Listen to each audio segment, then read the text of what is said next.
मैं शिवम वर्मा। मेरा SSC CGL 2025 का एग्ज़ाम मेरठ के आईएमटी घाट में हुआ था। तो वहाँ पे टेक्निकल इशू के कारण वो लोग एंट्री तो स्टार्ट करा नहीं पाए थे अपने राइट टाइम पे।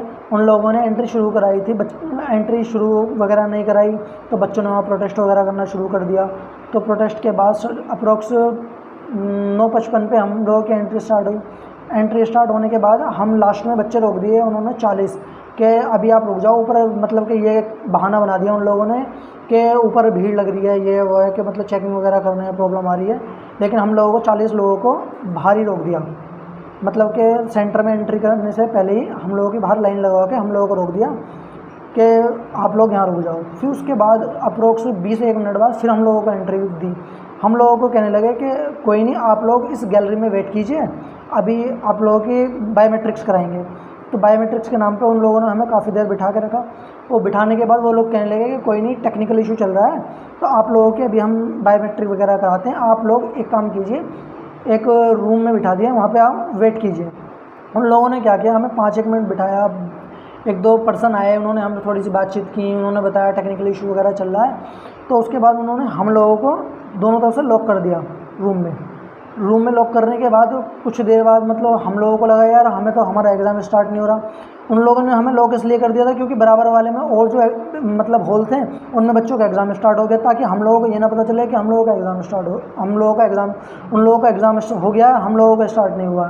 तो वो लोग हमें बंद करके चले गए। तो उसके थोड़ी देर बाद वो लोग आए तो कहने लगे कि आपका एग्ज़ाम 5 मिनट में स्टार्ट हो जाएगा या 10 मिनट में स्टार्ट हो जाएगा, ये वो मतलब बहाने बनाते रहे वो लोग। ये आईएमटी घाट की बात कर रहा हूँ भैया। जब उन लोगों ने ये बहाने बनाने शुरू करे तो हम लोगों को लगा यार ये लोग एग्ज़ाम नहीं करा रहे हैं। तो हमने पूछा भैया एग्ज़ाम हो भी पाएगा हम लोगों का, नहीं हो पाएगा?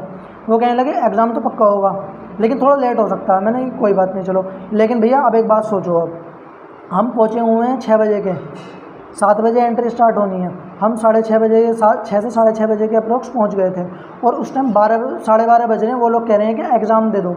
हमने कहा चलो ठीक है, लेकिन फिर हमने कहा भैया हम तो सुबह से खाली पेट हैं, भूखे हैं। तो उन लोगों ने कहा चलो आप लोगों के लिए चाय समोसा मंगवा देते हैं, आप एग्ज़ाम दे लेना सेकंड शिफ्ट वालों के साथ।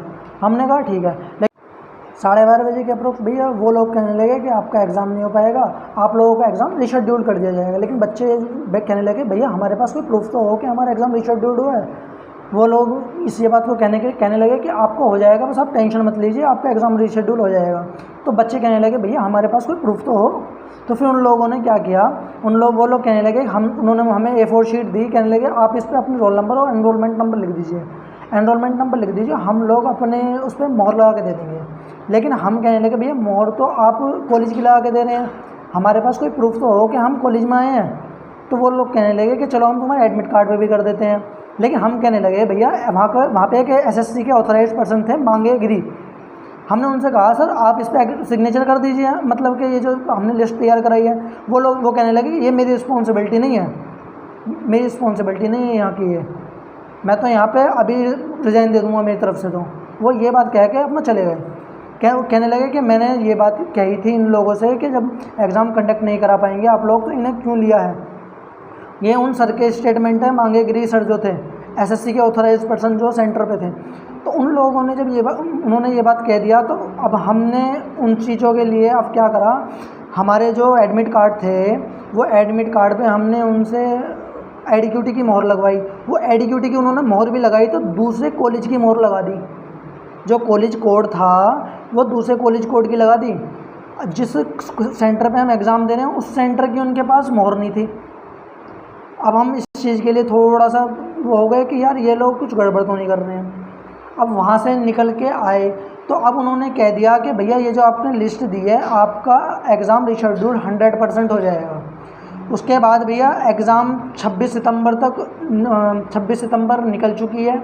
26 सितंबर से पहले मैंने क्या किया, मैंने भाई अपनी ग्रीवेंस गेरी, फीडबैक दिया और क्या नाम है इसका रीजनल ऑफिस पे मेल किया है और कंप्लेंट हेल्पलाइन नंबर पे कॉल किया है। वहाँ तो कोई कॉल रिसीव ही नहीं कर रहा है उस कॉन्टैक्ट नंबर से, जो कॉन्टैक्ट नंबर दिया हुआ है ना उस पर तो कॉल रिसीव ही नहीं हो रही है। अब एक बात बताओ भाई, इसमें मेरी क्या गलती है? मैं एग्ज़ाम देने गया हूँ और उसमें मेरा एग्ज़ाम रिशेड्यूल्ड नहीं हुआ है। आज तारीख है 5 अक्टूबर, आज डेट एंड सिटी आए हैं, उसमें भाई मेरा भी नाम नहीं है, एग्ज़ाम रीशेड्यूल नहीं हुआ है, मेरी क्या गलती है इस चीज़ में भाई?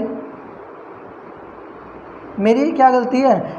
एक बात बताओ भाई, मैं तो एग्ज़ाम देने गया हूँ ना, अब मैंने वहाँ पे बात की, जो वहाँ के पर्सन हैं, क्या नाम है इसका, जो सेंटर पे टेक्निकल वाली टीम थी, जिन्होंने मुझसे ये बात कही थी कि आपका एग्ज़ाम रीशेड्यूल होगा, भाई मैं वहाँ पे कॉलेज में दोबारा गया, मैंने उन पर्सन से बात की, तो वो पर्सन कहते हैं कि आप ही की गलती होगी, एस्पिरेंट की गलती है, उसने ही नहीं देखा होगा।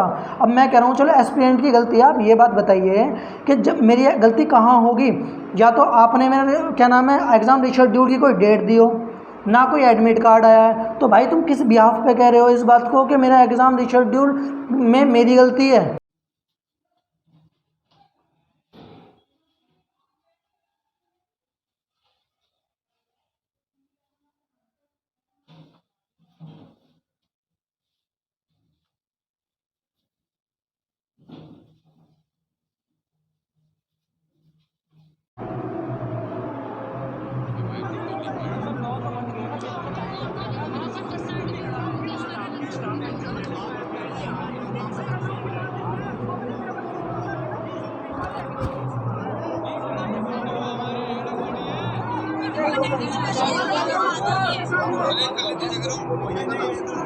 घर से लैपटॉप लेके आओ।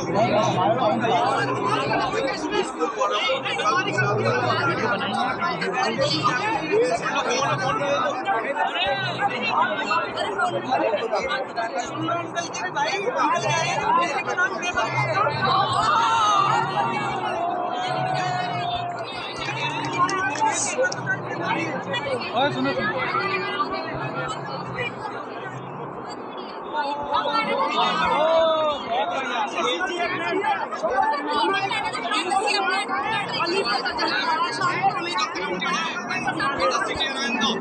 भाई